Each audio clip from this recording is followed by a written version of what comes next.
2 டீமா வந்து வேலை செய்றாங்க. முன்னாடி பார்த்தீங்கன்னா, ஒரே டீம் தான் இருக்கும். 2 டீம் இருக்கும். ஒரு டீம் பார்த்தீங்கன்னா, விஜய் சார வந்து ஆக்டிவேட் பண்றது, அறிக்கைகள் குடுக்குறது எல்லாமே பார்த்தீங்கன்னா, ஜான் வந்து பண்ணிட்டு இருப்பாரு. அத களத்தில இம்ப்ளிமேஷன் பண்ணது பார்த்தீங்கன்னா, புஷி ஆனந்த் அவர்கள் வந்து இருப்பாரு. இப்ப இருக்கிற 120 மாவட்ட செயலாளர்களும் பார்த்தீங்கன்னா, திரு புஷி ஆனந்த் அவர்கள் போட்ட மாவட்ட செயலர்.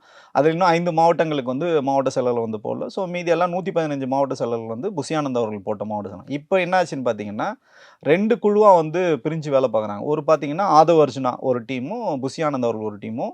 ஸோ வாய்ஸ் ஆஃப் காமன் தான் இப்ப பார்த்தீங்கன்னா, தாவேகா ஐடிகள வந்து அவங்களே வந்து தாவேகா மாதிரி வந்து போடுறது, கெட் அவுட் புஷி ஆனந்த்ன்னு சொல்றதுன்னு பார்த்தீங்கன்னா, உண்மையிலேயே அந்த அப்பாவி தொண்டர்கள் யாருமே வந்து சார் விஜய் அவர்களை எதிர்த்து கூட அவங்க வந்து கேள்வி கேட்டுருவாங்க. "அண்ணா நீங்க பண்ணது சரியில்லண்ணா, மாத்திங்கண்ணா" அப்படின்னு அந்த பசங்க பேசுவாங்களே கண்டி, உளமாற பேசுவாங்களே கண்டி, புஷி ஆனந்த் அவர்களுக்கு எதிரா யாருமே வந்து அங்க வந்து எந்த வேலையும் செய்ய முடியாது. அவங்களுக்கு தெரியும் இன்ஸ்டன்ட்டா அந்த பொறுப்பாளர் யாருன்னு. விஜய் அவர்களுக்கு தெரியாது. விஜய் அவர்கள் நீங்க எழுதுனா யாருன்னே கண்டுபிடிக்க முடியாது. விஜய் அவர்களுக்கு வந்து இத பார்க்கவும் மாட்டார். ஆனா புஷி ஆனந்த் அவர்கள் எழுதுனா அந்த லோக்கல் பொறுப்பாளர் உடனே கூப்பிட்டு அவங்கள கேட்பார். யார் இந்த மாரி பொதுச்செயலாளருக்கு எதிரா எழுதுனா அவன உடனே கட்சிய விட்டு நீக்குன்னு சொல்லுவாங்க. ஸோ இதெல்லாம் தெரிஞ்சு யாருமே எழுத மாட்டாங்க. அப்படி எழுதுகின்ற ஐடிகள் யாருன்னா பார்த்தீங்கன்னா, வாய்ஸ் ஆஃப் காமன் வந்து அவங்க தான் இத வந்து எழுதுறாங்க.